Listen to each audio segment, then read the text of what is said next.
बिस्मिल्लाहिर्रहमानिर्रहीम। अस्सलाम वालेकुम। आप देख रहे हैं उर्दू पॉइंट और मैं हूं इब्तिसाम नवीद। नाजरीन, वज़ीर आज़म पाकिस्तान इमरान खान का सऊदी अरब का दौरा करने का ऐलान, उसके बाद उन्होंने मलेशिया का दौरा करने का फ़ैसला किया है। इसकी तफसीलात आपसे शेयर करेंगे कि सऊदी अरब से वापसी के बाद इमरान खान 29 सितंबर को मलेशिया के लिए रवाना होंगे। दौरे की दावत महातीर मोहम्मद ने दी है। दौरे की दावत मसूल होने के बाद इमरान खान के जो तर्जमान हैं उन्होंने भी इस बात की तस्दीक कर दी है कि दौरा सऊदी अरब के बाद दौरा मलेशिया करेंगे। वज़ीर आज़म का दौरा सऊदी अरब के फौरी बाद मलेशिया का दौरा करने का फैसला। सऊदी अरब से वापसी के बाद इमरान खान 29 सितंबर को मलेशिया के लिए रवाना होंगे। दौरे की दावत महातीर मोहम्मद ने दी। तफसीलात के मुताबिक वज़ीर आज़म ने IMF से कर्जा ना लेने के लिए दोस्त ममालिक से मदद हासिल करने की कोशिश तेज़ कर दी है। वज़ीर आज़म इमरान खान कुछ रोज़ कबल ऐलान कर चुके हैं कि हो सकता है कि हुकूमत को IMF के पास जाने की ज़रूरत ना रहे।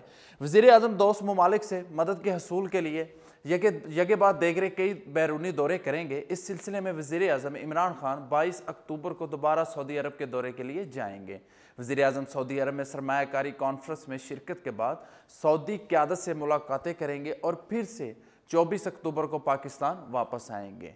उसके बाद तवक्को की जा रही है कि वो मलेशिया का फौरी ही दौरा करेंगे और उस दौरे में भी इसी तरह के प्लान्स उनके शामिल हैं। उनकी प्लानिंग है कि उनको IMF से कर्जा ना लेना पड़े और दोस्त ममालिक से मदद लेकर इस माशियत को बहाल करने की कोशिश करेंगे। पाकिस्तान वापस आने के बाद फौरी बाद वज़ीर आज़म इमरान खान मलेशिया के दौरे के लिए रवाना हो जाएंगे। वज़ीर आज़म इमरान खान अपने दोस्त और मलेशिया के वज़ीर आज़म महातीर मोहम्मद की दावत पर मलेशिया का दौरा करेंगे। इसी दौरान पाकिस्तान और मलेशिया के दरमियान कई बड़े मुआहदे तय पा जाने का इम्कान भी है। मलेशिया और पाकिस्तान मिलकर एक दूसरे के माशी मसाइल हल करने के लिए मुश्तरका मनसूबाबंदी भी करेंगे। जबकि मलेशिया से वापसी के बाद वज़ीर आज़म इमरान खान 3 नवंबर को अहम तरीन दौरे के सिलसिले में चीन जाएंगे। चीन के दौरान वज़ीर आज़म इमरान खान चीनी क़यादत से CPEC मनसूबे से मुतल्लिक तफसीली तबादला ख्याल करेंगे और इसी दौरान CPEC के कुछ मनसूबों पर नज़रसानी का मामला भी ज़ेर गौर आएगा। जबकि ये भी कहा जा रहा है कि चीन को पाकिस्तान में मज़ीद सरमायाकारी के लिए भी कायल करने की कोशिश की जाएगी।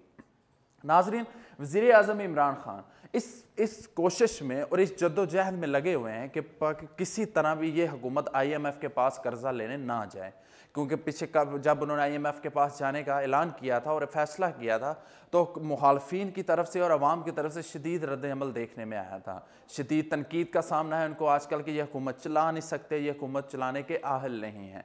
इसी वजह से वो दोस्त ममालिक के पास जा रहे हैं और उनसे मदद लेने की कोशिश करेंगे और उनसे जो कर्जे लेंगे या किसी भी उनको इन्वेस्टमेंट पाकिस्तान में करने की अपील करेंगे। इससे ये एक माशियत बहाल हो सकती है और पाकिस्तान की माशियत अपने पाँव पर खड़ी हो सकती है।